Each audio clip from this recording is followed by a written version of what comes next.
So we're going to look at it in just a moment, not yet, but Job 24, 13 through 17. So if you're following along in your Bible on your phone or in another, maybe a hard copy Bible that you brought with you, we invite you to turn to Job 24, 13 through 17, and we'll turn to that in just a moment.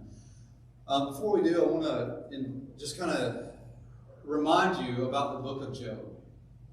And the book of Job is a kind of a theological discussion between Job and some of his friends. And this is kind of important to understand the context of Job that we'll be looking at this morning. But it's a conversation between Job and his friends about good and evil. And they, as you know, kind of the story, Job has just a really terrible time, a really terrible experience of life.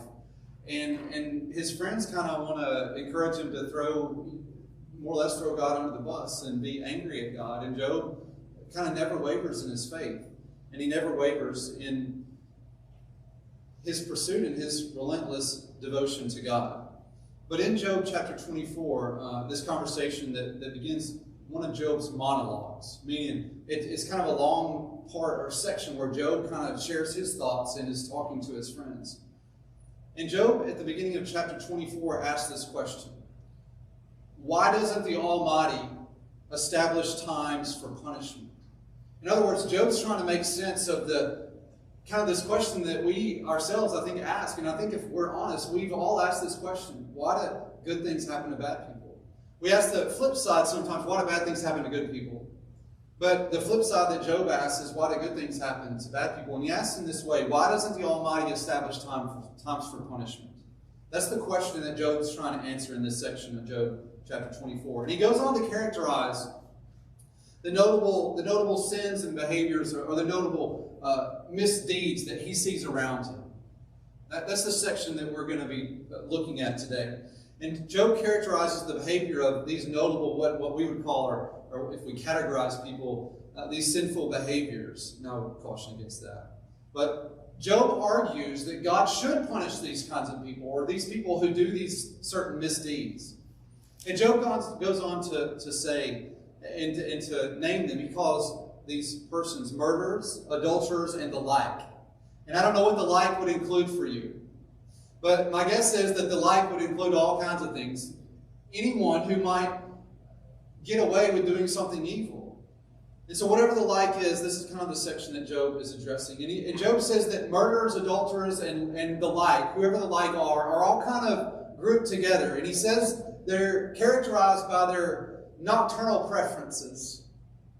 You know what nocturnal means, right? It means those who come out at night. Those, like, if you think of living creatures, you think of bats or nocturnal animals. They're those who come out at night. And they thrive and flourish at nighttime. And Job says they thrive at night because these persons seek dishonest gain. In other words, there's something that draws them to the darkness. And you know, throughout this sermon series, we're thinking about this whole theme of light versus darkness. And there's these categories of persons that Job says are drawn to something about the nighttime. And it's here in chapter 24, verse 13, that we pick up and look at verses 13 through 17. Let's read those together. There are those who rebel against the light, who are not acquainted with its ways, and do not stay in its paths. The murderer rises at dusk to kill the poor and needy, and in the night is like a thief. The eye of the adulterer also waits for the twilight, saying, no eye will see me, and he disguises his face. In the dark they dig through the houses. By day they shut themselves up. They do not know the light. For deep darkness is morning to all of them. For they are friends with terrors of deep darkness. This is the word and witness of God. For we, the people of God, thanks be to God. So we have this idea that Job reminds us that there's something about the darkness. Now just think about your familiarity and your understanding of the darkness. I learned some new things about the darkness when I went away to college. Did that happen to anybody? Did anybody learn some things about the darkness in your college years? One of the great surprises to me about the college years was the time at which people went out. Like, I remember in high school, I had a curfew, and I think until my senior year of high school, I think I was supposed to, junior year and younger, I think it was 11 o'clock or something. And then my senior year of high school, I was supposed to be home at midnight. And I remember sometimes racing home just with a minute or two left to make it home before curfew so that my mom or dad, I didn't know if they were going to be up or if they were going to be asleep. Thank goodness most times they were asleep when I rolled in at 12:05. But in college, I realized that the whole orientation to time was all out of whack. Like, when I used to go out at 7 o'clock at night, that was when people were waking up. Whenever I was in high school, I had to turn in by 11 or 12, but in college it seemed like people were going out at 11 or 12, 11 p.m. or 12 a.m. And nightlife I just learned it was different in a lot of ways.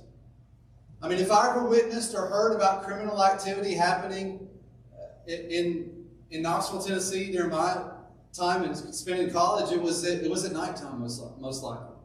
This was where, and some of you law enforcement people can relate to this and understand this, I'm sure. This is where things like fake IDs arose, where law enforcement encountered those most often. Nobody was swiping a fake ID to get into calculus class. But to get into the tap room or some other place, that happened all the time. Disorderly conduct, a complete disregard for authority figures. This is where, if I ever heard of a fight happening, generally it was at nighttime. I was thankful that I didn't get in any of those. I wouldn't have fared well, I'm sure. But it reminds me of a saying that parents and coaches and adults say to younger people, perhaps, maybe more than younger people would like to know, but it basically just says this: nothing good happens after 10 o'clock. I don't know if you've heard some similar phrases about that, but this kind of cliche that I think there's some truth to. Nothing good happens after 10 o'clock. Now, I don't know what your cutoff is, if it's 10 p.m. or 11 p.m. or 12 a.m., but nightlife is different. Nightlife seems to be different. And Job has something to say about the nightlife. Undoubtedly, Job has a lot to say about the nightlife.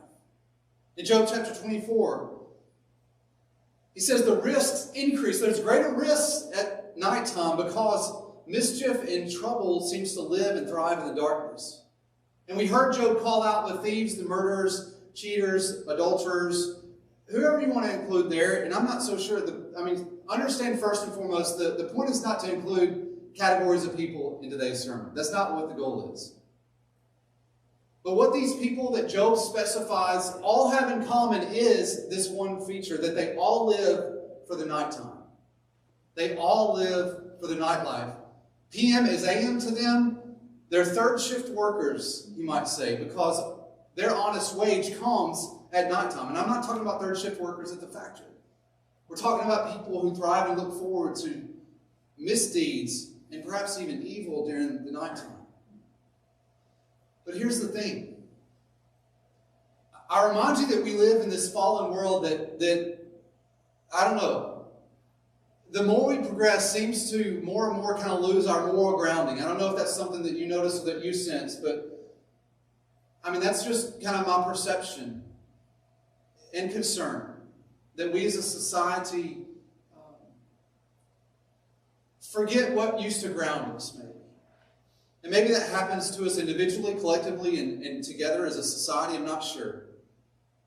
But whereas we live in this fallen world where darkness operates with this especially strong grip on us, and there may be nothing that has a tighter grip on members of society, on our kids, on our youth, and even adults, than the dark corners of the World Wide Web. And here's something interesting about it. I want to tell you first and foremost, parents, this is not a sermon about telling your kids to get rid of their phones. That's not what this is about. In fact, in today's insert, you've got a number of resources, and one of those resources that I provided for you comes from the nonprofit group called Common Sense Media, and they have a number of resources that parents might want to check out. And one of those relates to how to talk to our kids about phone usage. And I would encourage parents to maybe check that out and look at that. But on the back of your insert, you've got a number of resources there, and if you need further information, I can help you, and I'm happy to refer that to you. I mean, just this week, though, Common Sense Media released a study reminded us of hear this, prepare yourself for this. This might not what you expected to hear this morning. It's not what I expected to say just a week ago, really. Common Sense Media released a study reminding us of the benefits and also the cautions of life online. You know, it goes both ways, right? The benefits and cautions. And actually, whereas people maybe my age and older may not understand the unending addiction to technology in our pockets, and I get it. I mean, I'm on my phone a lot. I just want to say that I'm with you, but it's also kind of frustrating. As much as I might be on my phone, I want to lay it down, right? And so you kind of have this mixed feeling about it. At least I do. But technology is one way that our kids, teenagers and preteens, are existing and actually using technology for things such as mental health, medical well-being, emotional well-being and emotional health. And it's not something that people my age and older grew up with, but it's not all for ill either. It's not going away, certainly. And so, like I said earlier, maybe we can't, with our second sermon of this series, maybe we can't escape it, but we can navigate it. And I think that's what I want us to emphasize today. And so, nevertheless, even with the benefits of online media and online technology, there are cautions. And for all of the technology is good, we do address this uncomfortable little secret known as pornography in today's dark secret of lit-up churches. And I've said to you that this is a series about society in general. And I agree that this is a topic today that is attached to many corners of society. But today I'm not going to allow us to lie to ourselves and imagine that this doesn't exist in the multitude of churches across our country and world. It most certainly does. And we are going to address some points that I think support that fact.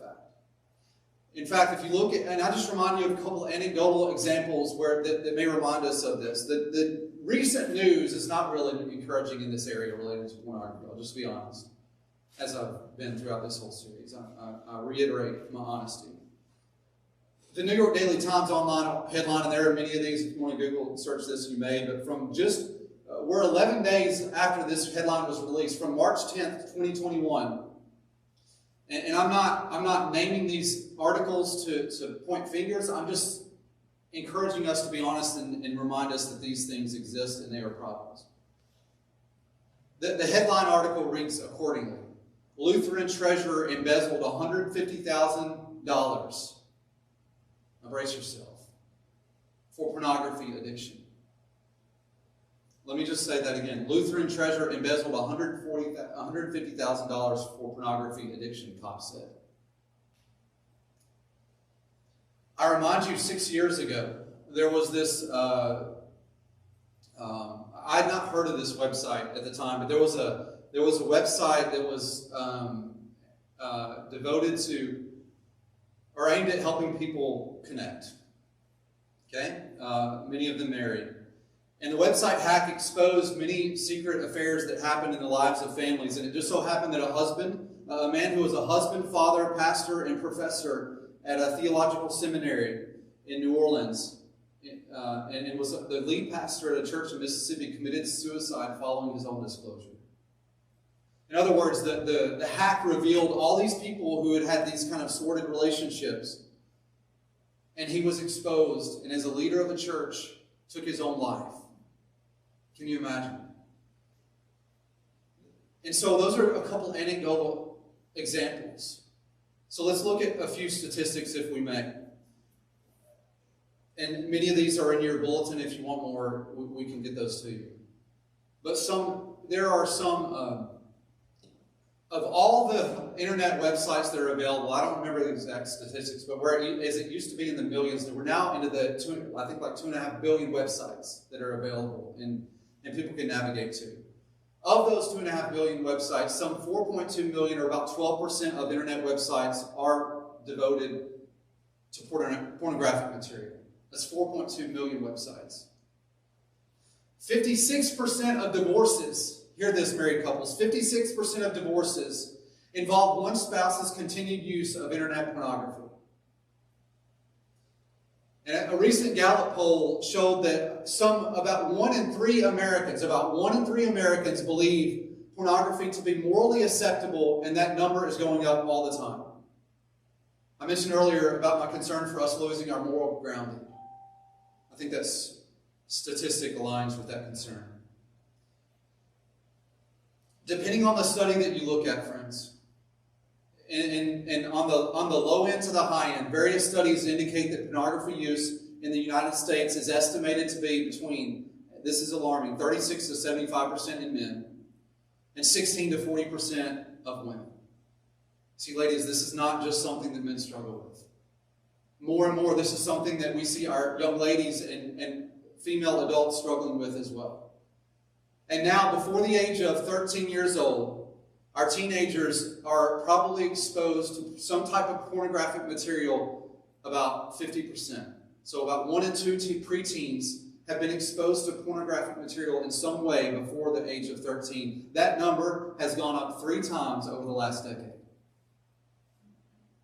3 times over the last decade.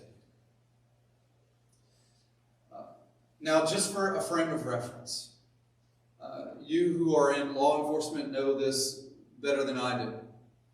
But very recently, a 2019 article estimated that we probably have somewhere in the range of 1.9 or 2 million cocaine users in our country, maybe 2 million heroin users in our country.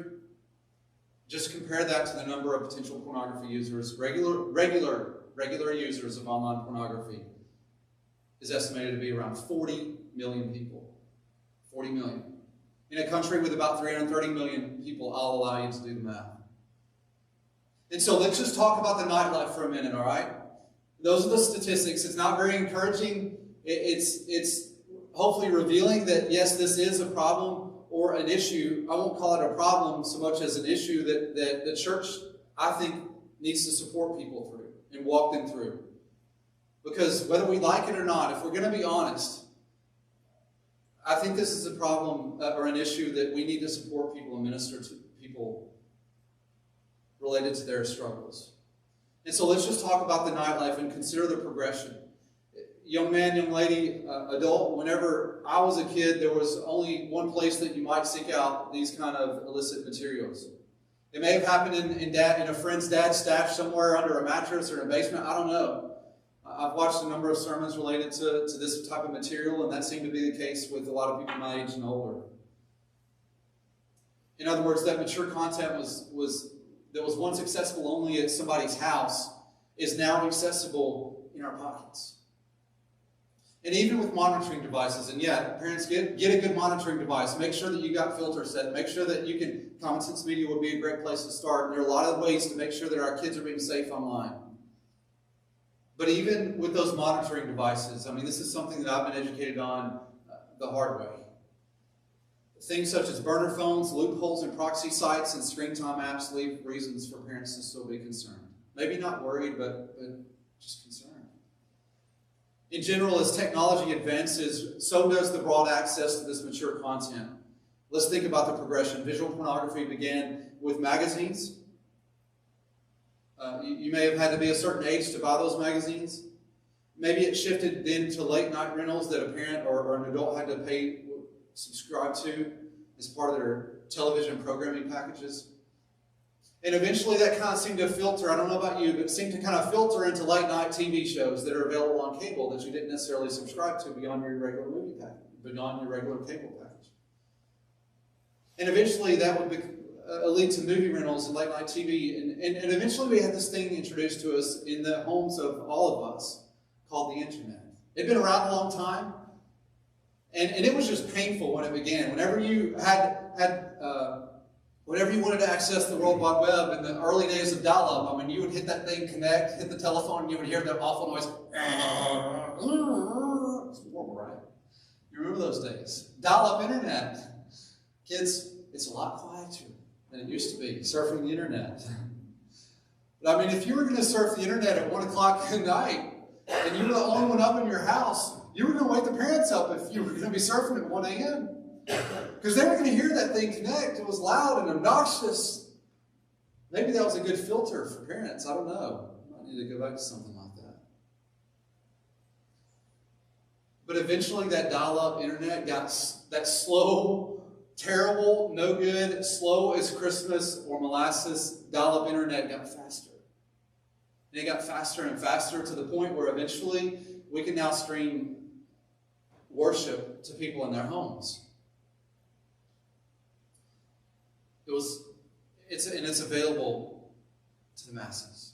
My point is this, that what used to be reserved for nighttime is now available all the time. And Job has something to say about nighttime. The allure of darkness is never ending. It's countless, it's relentless in a 24/7 world that we live in. The internet has no off hours. It's never closed. Our culture's kind of shifted from nighttime to prime time, from midnight to mainstream. And if you are tempted in anything, if you're in a state of peace and calm, and you decide all of a sudden you want to get angry, I invite you to go to the internet. You'll get angry if you're not careful. But whatever our state is, we can go to the internet and find things that fuel our fire, as we have learned, and things that tempt us into our own dark corners of our own minds. And so let's shed some light on this dark secret and bring out a little bit more from the darkness. A couple studies, one in particular that's also cited in your bulletin, a 2019 study of 510, so not a huge sample size, but nevertheless, this was 510 U.S. military men and women, ages 20 to 40 years old. Okay, so in surveying 510 20 to 40-year-olds, listen to this, 81% of men, 81% of those men and 39% of those women, aged 20 to 40, self-identified and said, yes, I use pornography somewhat regularly. Interestingly enough, and this is why I think this is not just something that we can say doesn't exist in the walls of our church. Out of those 510 people, over half of them identified as either being Catholic or Protestant Christians. Over half. So 255 or more of those 510 identified as being Protestant or Catholic Christians. Now I want to suggest to you this morning and remind us that biology is natural. God created us to have biological interest. And whereas biology might be natural, I suggest to us that pornography is a growing problem in our country and the world. We recognize that God made us to mate. All the way from the beginning of Genesis 1, 2, and 3, God made us to mate. And in fact, God ordered us to mate. God said, go forth and multiply the world and be fruitful and reproduce. God ordered us to mate. And our brains have a natural biological response to people that we find attractive. In fact, God desired that for us. God designed us with that in mind. God designed us that we would have a natural interest to procreate and to create the world, to reproduce and repopulate the world. How do I know this? Why do I think this? Well, it's because science tells us that you've got something in your brain called a ventral striatum. Ventral striatum. And this is a reward center in your brain that indexes our reward and pleasurable senses, our pleasurable experiences. And the ventral striatum goes off and it activates throughout your day. And it tells you this is pleasurable or this is not. And your ventral striatum activates whenever you may look at someone that you find attractive. I want you to know that's a perfectly natural physical response. The ventral striatum, however, also activates during a number of other things. The ventral striatum gets really activated whenever you use illicit drugs like cocaine or heroin. The same thing. And your brain tells you that this is pleasurable. So it activates during cocaine or drug use. It also activates When you do things that you may have given up, and if you gave up sweets for Lent, I'm gonna anger you a little bit. I'm gonna talk about chocolate. Whenever you eat chocolate or something that's sweet and satisfying to the tongue, your ventral striatum activates and tells you, this is pleasurable, this is something I like, this is something I want more of. Now we kind of begin to understand some of the brain science, the neurological science of why dieting might be so hard. Because there's literally a mapping going on in our brains that tells us this is pleasurable. The ventral striatum also activates in things like charitable giving. How about that? The same reward center activates in one's mind in things such as charitable giving, eating chocolate, drug use, and also looking at someone that we find attractive. So how do we differentiate? You can see where this is a problem, right? You can see why we might have a natural affinity towards things that activate the brain senses in our minds and tell us something is pleasurable. And so what makes pornography so dangerous? Well, pornography among that list is easily the most addictive and unhealthy for many reasons. And yes, friends, even more so than drug use. And it's not just because the Bible warns against it. I mean, I can stand up here as a preacher and say the Bible warns, and we're going to get into that in a little bit. But do you know that 40% of people in life are motivated or have an allegiance towards following the rules? That means that for 10 of us in the room, if we lined up 10 of us, 4 of us might be motivated and follow a rule just because it's a rule. And what does this mean for us as parents? Well, it means a lot, right? Sometimes we may have to motivate children to follow rules with something other than some justification that, well, because I said so, or because it's the rule. Because chances are that maybe, and this may shift a little bit depending on what psychologists you listen to or read, but some people think that 60% of people are not motivated by the rules. And so that means if I'm going to tell you that pornography is dangerous, don't do it, 60% of you are checked out. Because it may not be authoritative for us unless we're Christians or unless we've been taught and raised in the faith, and this is a sermon for the whole world, hopefully. And I think that as authoritative as Scripture is for me, it may not be authoritative for everyone else in the world. And so we're not going to just say that the Bible says don't do it, and that's the end of the story. I want to decrease your desire a little bit today with something a little less preacher talk. Something a little less oriented and grounded first in Scripture. And we're going to get back to Scripture in a moment. Pornography is dangerous because it socially isolates. It socially isolates. Trust me when I say it socially isolates. You might go Christmas shopping with your mom or dad. You might do a lot of fun things with your mom or dad, but chances are you're not watching pornography with your mom or dad. Chances are you're not watching pornography with anybody. Chances are, if someone struggles and watches pornography, they're watching alone. Doesn't that make sense? And where we become confined, it socially isolates. A particular book that's written on this topic, and there are many, but one in particular I've read is called Your Brain on Porn. And it summarizes a number of studies that find that the frequency of pornography viewing correlates with depression, anxiety, stress, social malfunctioning, reduced satisfaction in relationships. Hear me. Reduced satisfaction in relationships. Not increased satisfaction in relationships, but also poor quality of life and real-life intimacy problems. Here's a quote from the book. A particular person who identified as being addicted to pornography said this. Porn, he was a male. He is a male. Porn turns a man into a scared boy. I was socially awkward, depressed. I had no motivation. I couldn't focus. I was very insecure, had weak muscle tone. My voice was weaker, and I had absolutely no control over my life.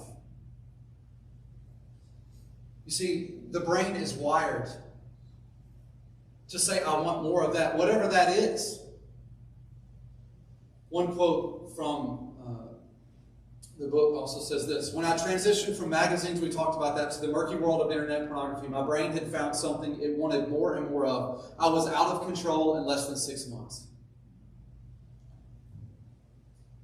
Some of you who are my age and older remember a TV commercial.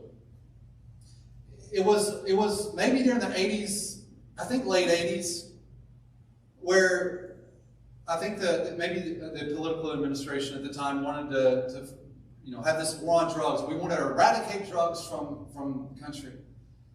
And there was this ad campaign that said these words: "This is your brain." And they showed a picture of your brain, and they illustrated it, I think, like through food or something. And then they showed this is your brain on drugs, and it showed the same food just fried. And I think it was literally a fried egg.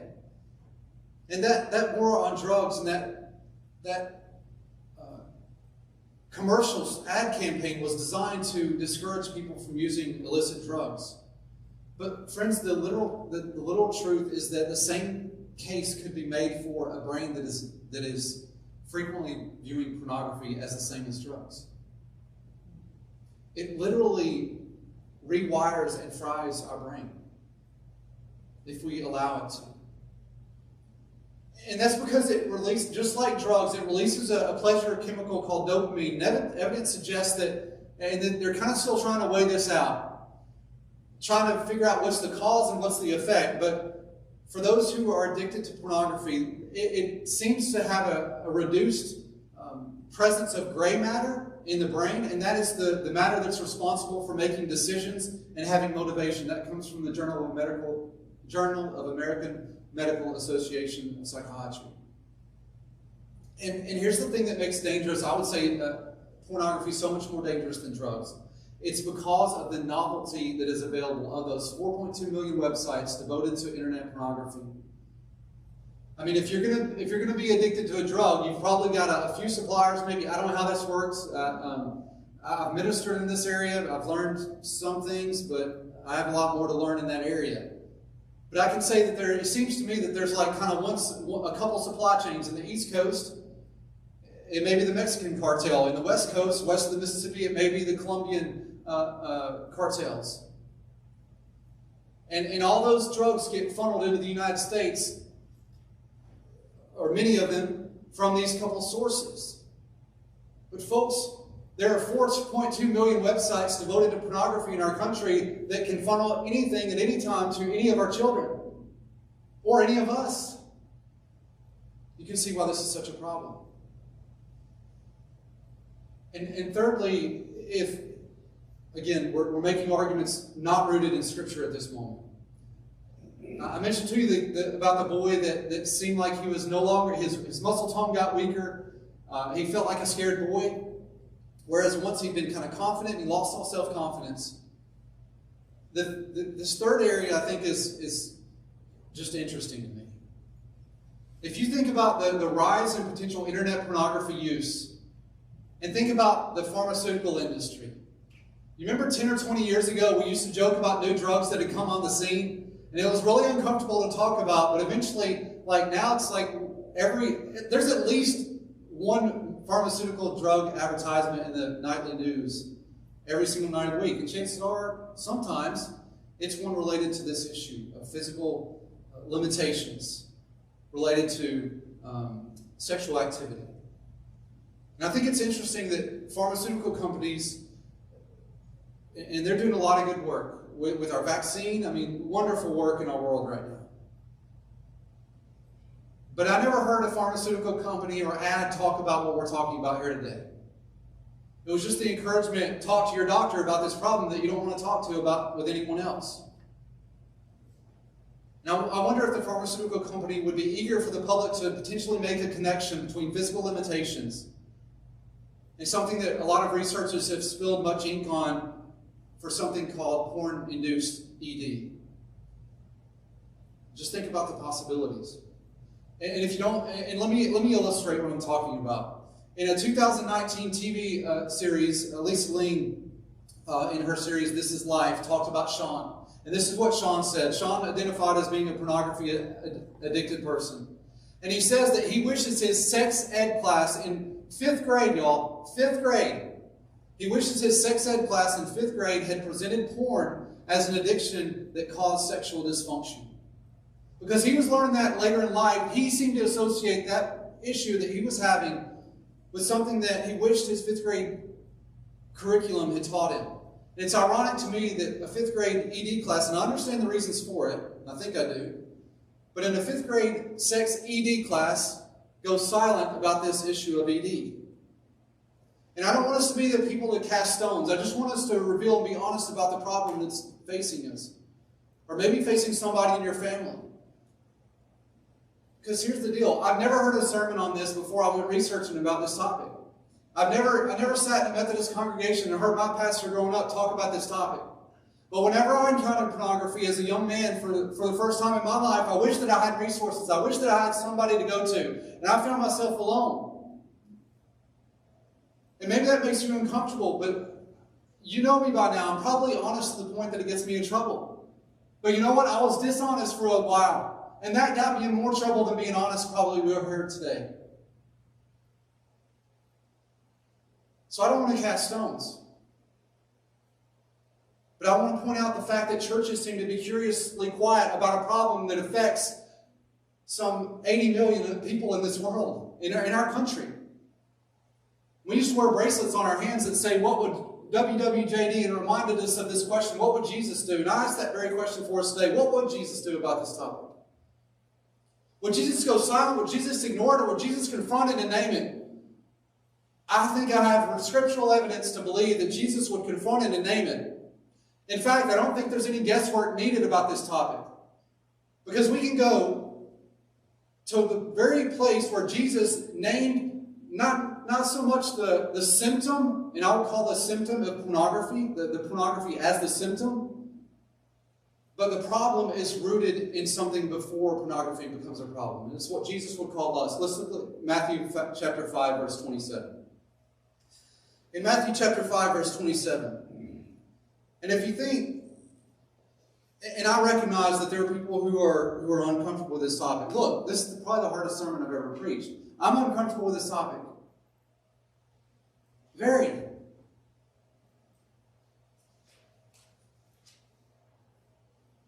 But I don't know that we can just give ourselves a pass when so many people are hurting and struggling, whether we want to admit it or not. Let's look at, if we think this is not sermon material, let me just point out that Matthew chapter 5 is based in the context. Now, you know the first part of Matthew 5. You know the first part of Matthew 5. I know you do. It goes like this. Blessed are the poor in spirit, for theirs is the kingdom of heaven.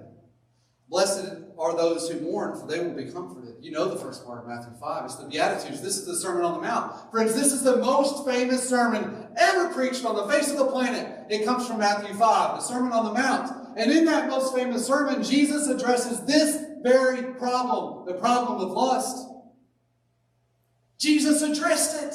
Let's not pretend we can't address it and name the very real problem of pornography addiction. In Matthew chapter 5, Jesus said, you've heard it said that you shall not commit adultery, but I say to you, Jesus is reestablishing the line in the sand of what it meant to keep the law because he was the law.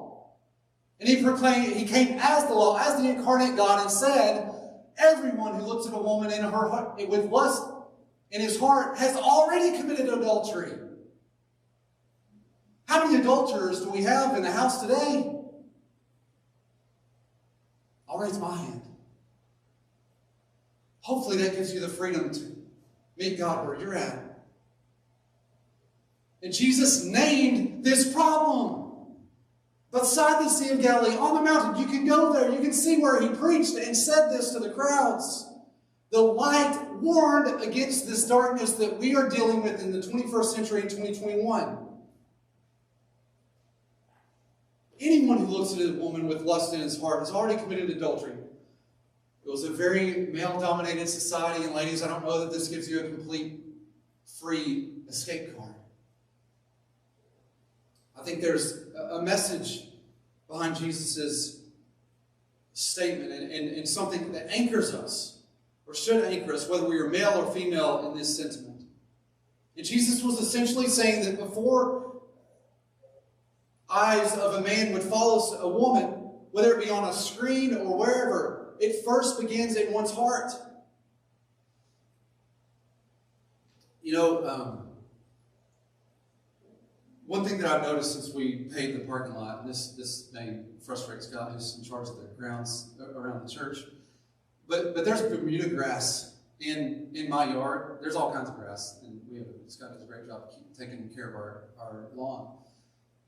But I grew up with Bermuda grass at my grandmother's house, and she had a grass full of Bermuda grass. And if you know what Bermuda grass is like, and those little seeds or seedlings can take root and just take over. It doesn't take very long, does it? I mean, those things can take over. A seedling, a Bermuda grass sapling can take over very quickly. And I've seen one or two of these sprout up in the newly paved asphalt in our driveway and different places at the parsonage. And I've just kind of watched them as I walk up and down from the parsonage to the church.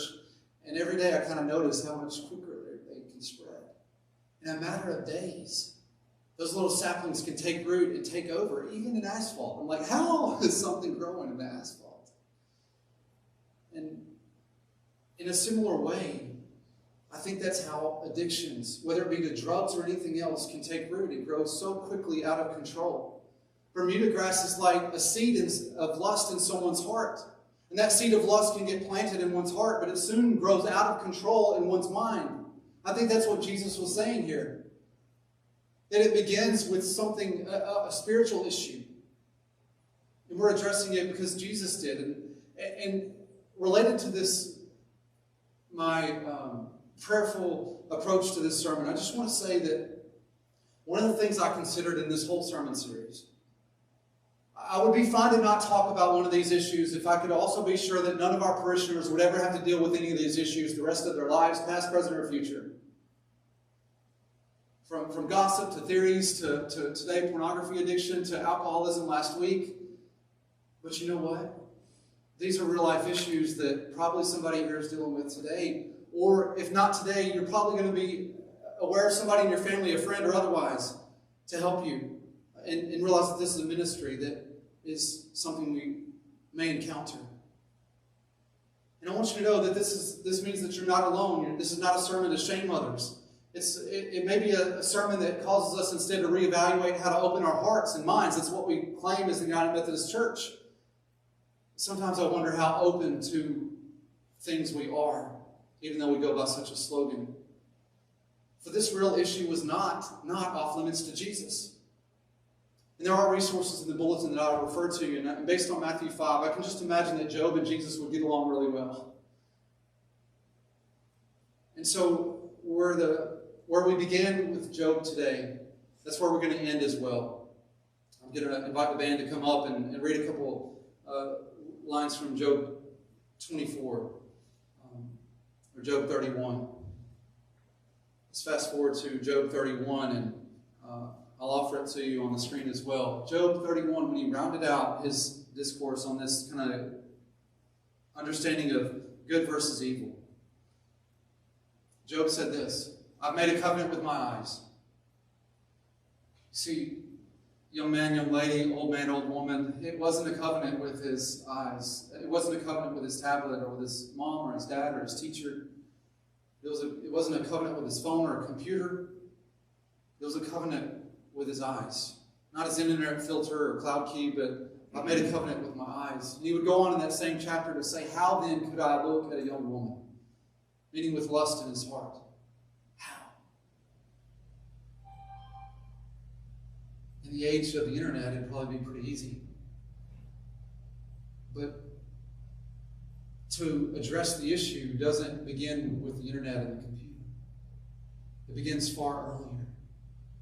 Jesus would say it has to begin with our spirits, our souls, and our hearts. I've made a covenant with my eyes. How then could I look at a young woman? See, the power to be free, you may get help at a doctor's office, but the power to be free is not limited to a doctor's prescription. The power to be free comes from the one who frees us from the burden of sin to set us free, the one who came to set us free from addictions of all kinds. So I ask you today, can we be like Job? Can we make a covenant with our eyes not to look lustfully at a woman or a man? And can we be so bold and say that, yes, God, we've had spiritual victory in this area. And we would be like Job and say, how can I look at a young woman or man because of this covenant that I've made with my eyes? Parents, men, women, preteens, teenagers, I pray that our generation may be like Job. As hard as it is in the 21st century to avoid, Maybe we can be the same, like Job. It starts not at the TV screen, not at the doctor's office, right here and right here. If you need help, I'm here to support you. The church will be here to support you. And we can be set free.